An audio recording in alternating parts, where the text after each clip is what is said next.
안녕하세요. 방광암을 극복한 임준식입니다.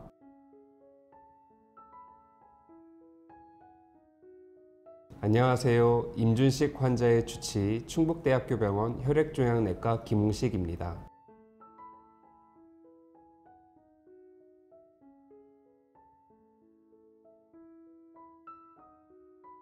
81년도에서부터 대학에서 강의를 하면서 2018년도 8월 30일 날 정년퇴직을 했습니다. 2018년도 1월 달에 새벽에 소변을 보는데 혈뇨가 나와서 그 다음날 바로 그냥 그 소변을 받아가지고 가서 보니까 이거 아무래도 좀 안 좋다. 그래서 이제 충북대병원 비뇨기과를 와서 들여다 보니까 방광벽에 암이 쫙 이렇게 펴져져 있는 거예요. 그래서 이제 그거를 조직 검사를 해서 보니까 뿌리가 깊이 들어가서 이거는 절제해서 방광을 드러내야 된다. 적출이지, 적출. 적출을 하고 나서 소장을 잘라서 인공 방광을 만들어야 된다라고 하니까 생각이 끔찍하잖아요. 자세한 얘기를 듣고 여기서 결정을 줘가지고 그렇게 해서 이제 수술을 받게 됐죠. 그 수술을 8시간을 수술을 했어요. 그렇게 해서 이제 5년 동안 아주 경과가 좋았습니다. 만 5년 동안 마지막에 졸업할 때가 됐습니다. 이렇게 해서 아주 그냥 퀴즈를 불렀는데 고달에 이게 방광에서 요도 쪽으로 전이가 돼가지고 그쪽에도 수술을 받고 방사선 치료 시작하고 그렇게 해서 요즘에 혈액종양내과 쪽으로 치료를 요즘에 계속 받게 되는 여기까지 오게 됐습니다. 말씀하신 것처럼 저희 병원에는 2018년 2월 초에 이제 무증상 혈뇨로 이제 비뇨기과에 내원을 하셨고, 비뇨기과에서 이제 방광 내시경 검사를 시행하였고, 조직 검사를 보았을 때 이제 요로상 비암이 진단이 되었고, 그때 당시 이제 근육을 침범한 소견이 있었습니다. 근육을 침범한 방광암 같은 경우는 근치적 방광 절제술이 1차 치료기 때문에 그 수술을 시행을 하였고요. 수술 조직에서는 약 1cm의 크기이긴 하였지만 수술 조직에서도 역시 근육을 침범한 상태여서 근침윤성 방광암 2기로 진단이 되셨습니다. 2기인 경우에는 이제 추가적인 치료를 하지 않기 때문에 방광 내시경과 소변 검사, CT 등을 추적 관찰을 잘 하셨고요. 근데 이제 방광암 같은 경우는 굉장히 재발을 잘 하는 것으로 알려져 있어서 주기적으로 잘 보았는데 안타깝게도 5년이 되던 해에 다시 요도에 재발을 하게 됐습니다. 그래서 사실 방광을 드러낸 부분이 자른 부분 쪽에서 이제 재발을 하신 거고요. 근데 이제 CT를 보니까 거기에만 병이 있으셨거든요. 그래가지고 완치적 목적으로 요도 절제술을 이제 시행을 하셨고요. 그리고 이후에 이제 치료를 방사선 치료도 하시고 추적 관찰하는 CT를 찍었는데 안타깝게도 수술 전에 CT에서는 다 깨끗하셨었는데 수술 이후에 찍은 2023년 7월 찍은 CT에서 복부 내에 다발성 림프절 전이가 발견되어서 이런 경우에는 완치의 목적이 안 되기 때문에 항암 치료를 위해서 저희 혈액종양내과로 이제 오시게 되셨습니다. 그래서 그때부터 이제 백금 기반의 세포독성 항암 화학요법을 6주기 시행을 하셨고, 그리고 2023년 12월 경부터 이제 바벤시오 면역항암제 유지요법을 시행을 하셨고, 지금까지 이제 치료가 잘 유지가 되고 있는데, 이 항암 치료를 하고 이제 부분 관해라고 저희가 표현을 하는데, CT에서 이제 30% 이상의 암 크기가 줄어드는 경우인데, 환자분 같은 경우는 항암 치료 이후에 부분 관해를 획득을 하셨고, 그리고 면역항암제인 이제 바벤시오를 4주기 시행한 이후에 CT를 찍었을 때 CT에서 암세포가 보이지 않는 완전 관회를 획득을 하셨습니다. 이런 경우에 굉장히 예후가 좋은 것으로 알려져 있어서 아마 환자분은 지금 1년 이상 치료를 하고 있고, 파기 진단된 이후에 지금 2년 정도 된 시점에도 불구하고 CT에서는 병이 보이지 않는 상태입니다. 요로상피세포암은 소변이 흐르는 길에 발생하는 암입니다. 그래서 소변이 이제 흐르는 신우, 요관, 방광, 요도에서 발생을 할 수 있고 90%에서는 방광에서 발생하는 것으로 되어 있습니다. 환자분 같은 경우는 이제 근육 침윤성 방광암 같은 경우는 내시경으로 제거를 하기에는 부족하기 때문에 수술적으로 제거를 하는 것이 원칙입니다. 그래서 방광을 전부 이제 절제를 하더라도 또 재발을 잘하는 것이 특징이어서 3에서 6개월 간격으로 추적 관찰을 해야 되고요. 그리고 그렇게 추적 관찰을 하던 중에도 진행이 되는 경우들이 있습니다. 약 10%의 환자들은 이제 수술이 불가능한 진행성 또는 이제 전이성 방광암으로 진행이 되는데, 이런 경우에는 이제 항암 치료가 주 치료가 됩니다. 과거 2020년 전에만 하더라도 1년에서 1년 반 정도 사신다고 말씀을 드리는 불량한 예후를 가진 암종입니다. 환자분 같은 경우는 재발을 이렇게 계속 했잖아요. 이렇게 5년이 지나도 재발을 잘하는 특성을 가지고 있고, 항암 치료를 통해서 암이 줄어들긴 했지만 면역 항암제인 바벤시오 유지요법을 하면서 이런 완전 관해를 얻은 주요 재미있는 케이스가 될 수 있겠습니다. 가장 힘들었던 것이 암이라고 하는 게 왔을 때 이게 왜 나한테 왔을까? 그런데 그거 어느 누구나 다 그 암이 오게 되면은 그거는 다 지나가는 꼭 절차라고 얘기를 하더라고요. 진짜 나 열심히 살았고 착하게 살았고 어떻게 이게 왔을까?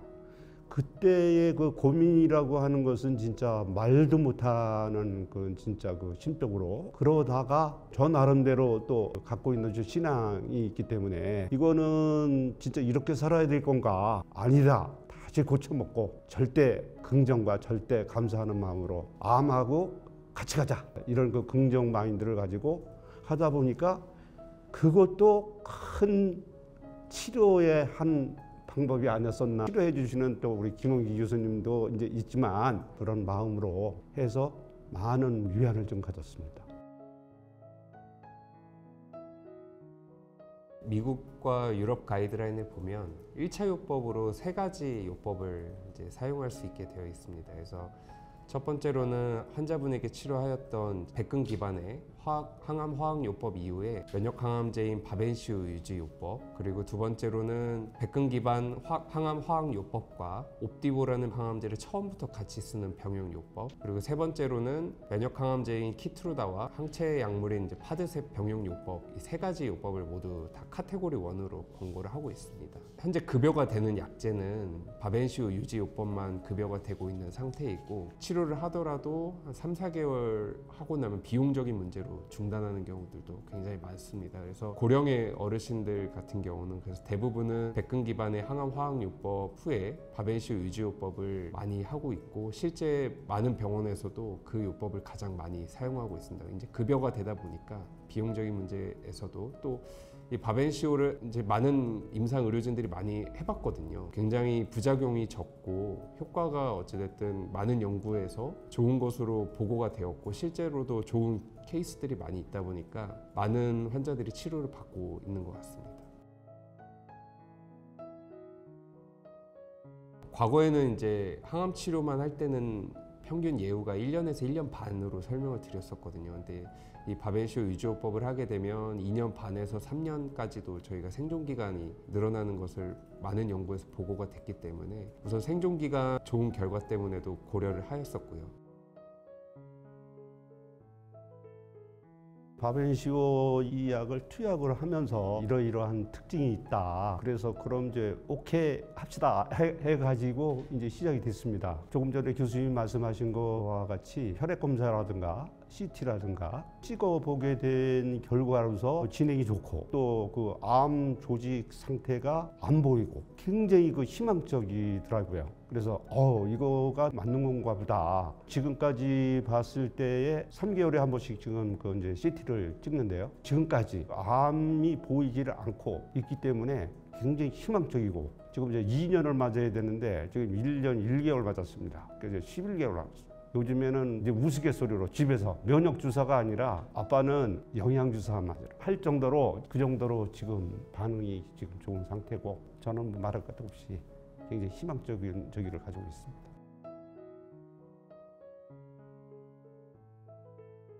그런 게 있어요. 왜 그러냐면 5년 동안 비뇨기과에서 완전히 오케이 사인 딱 나서 아유 축하합니다. 이제는 졸업입니다라고 했는데 바로 거의 한 달도 안 돼서 이거 뭔가 지금 이상합니다. 맨 마지막에 또 한 번 더 찍고 했는데, 그래서 지금도 나았다라고 안 보인다라고 하지만 그 전자가 있기 때문에 마음이 이렇게 웅크리고 지금 있는 상태예요. 그런 경험이 없다라고 할 것 같으면 막 날개를 달아서 날아갈 것 같은 그런 적일 텐데, 이제 한 11개월 정도 더 맞아야 되는데 그거 맞게 되면 더 좋은 결과가 나오지 않겠는가, 그런 긍정적인 마인드를 가지고 지금 응하고 있습니다.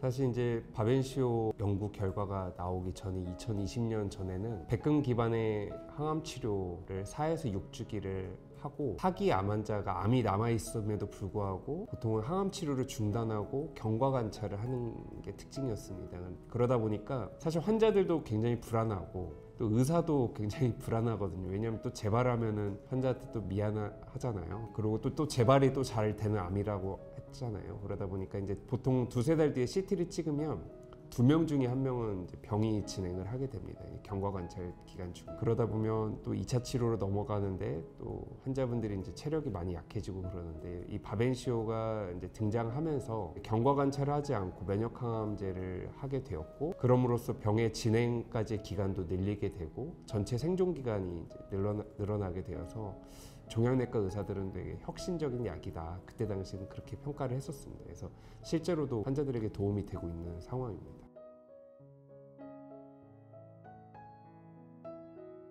바벤시오 같은 경우는 효과도 굉장히 좋고요. 그리고 이 파드셉이라는 신약을 뒤에 또 사용할 수 있기 때문에 저 같은 경우는 경제적으로 굉장히 돈이 많이 있지 않으시다면 백금 기반 항암 화학요법을 하고 바벤시오 유지요법을 하고 있고요. 개인적인 의견은 키트루다 파드셉이 정말 좋은 결과를 보였지만 현재 급여가 되고 있는 바벤시오 유지요법을 한 다음에 그 다음 치료를 썼을 때 또 효과가 또 있거든요. 최근에 후양적 연구에서 보면은 바벤시오 유지요법 후에 파드셉을 이어서 썼을 때 전체 생존 기간이 한 40개월까지 증가가 된다라는 연구들도 나오고 있어서 바벤시오 유지요법 쪽으로 많이 실제 임상에서는 하고는 있습니다.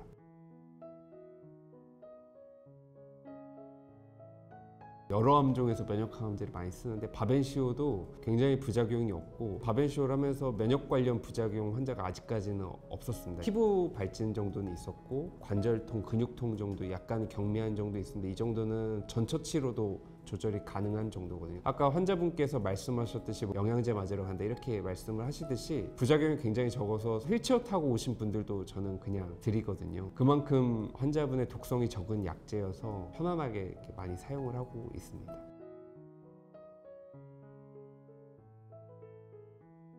아무래도 가족의 힘이 제일 컸던 것 같습니다. 자녀들 사랑, 와이프, 또 그 형제들 그 힘이 위안과 위로를 가졌다라고 좀 생각이 들고요. 저 같은 이런 그 암 환자가 엄청 많지 않습니까? 근데 그 암이라고 하는 요놈은 부정적으로 하는 것보다는 같이 가자라고 하는 그 마음으로 그래서 저는 이제 이야기할 때 그냥 친구야 같이 가 그냥 같이 가고 있어 그냥 뭐 같이 가는 데까지 그런 마음으로 이 병을 받고 부정적인 것보다는 긍정적으로 이렇게 해서 교수님들이나 또 뭐 의료진들 거기 말할 것도 없고 가족들의 그 사랑만이 굉장히 큰 힘이 될 수가 있을 것이다.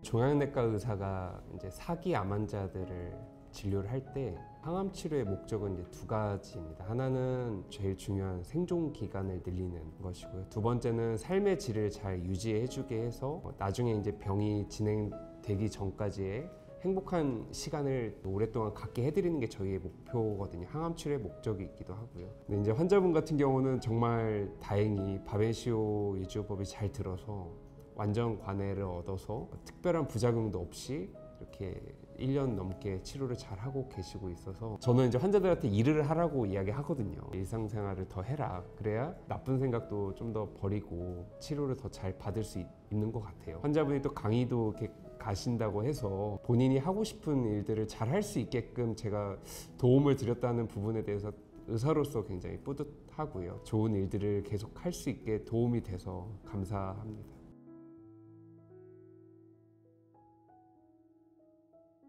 요로상피 세포암은 치료를 하더라도 재발이 되는 경우들이 많고 사기로 진단된 경우에는 예후가 안 좋은 것으로 알려져 있긴 하지만 최근 들어서 여러 신약들이 많이 발전하고 있거든요. 저희 환자분처럼 또 완전 관해를 얻는 환자분들도 있기 때문에 치료를 사기라고 해서 포기하지 말고 끝까지 잘 받아보시면 환자분과 같은 좋은 케이스가 될 수 있으니 열심히 좀 치료를 했으면 좋겠습니다. 제일 중요한 것은 치료진들이 치료해 주는 것도 굉장히 중요하지만 긍정적인 마음 있지 않습니까? 긍정적인 마음하고 항상 감사하는 마음으로 해서 절대 긍정, 절대 감사함으로 살아가자. 마지막으로 사랑하는 우리 가족들과 주위에 있는 또 기도를 많이 해주시는 분들이 엄청 많습니다.